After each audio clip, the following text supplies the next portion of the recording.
Sa number 10,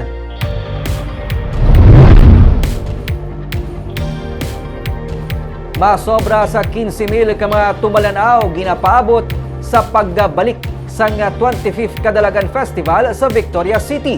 Nakahanda naman ang seguridad para sa pagbalik sa kapestahan makaligad ang 2 ka tuig nga epekto sang pandemic.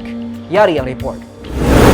Nakahanda ng puwersa sang kapulisan pati ng mga pasilidad sa Victoria City sa launching sa ginakabig epic and grandest comeback sa 25th Kadalag-an Festival sumugod buwas. Suno kay Mayor Javi Benitez, mas ginpabaskog sang syudad ang kahiwatan ang mga ginapaabot nila ang pagdagsa sang masobra 15,000 ka mga tumalanaw. So it'll be very safe.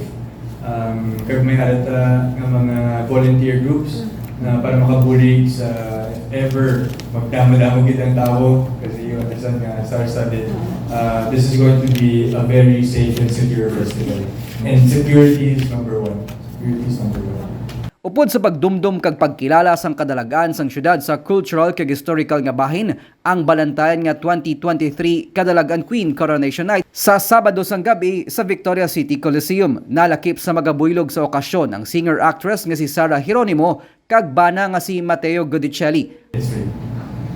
To make clear, this event is free. First come, first serve.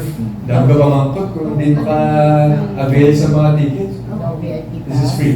Halin sa celebrity host nga Sanday Marco Gumabaw kag Miss Universe Philippines 2020 fourth runner-up Billy Hackinson, yara man ang mga celebrity judges nga Sanday Daniel Matsunaga kag Miss International 2016 Kylie Versosa.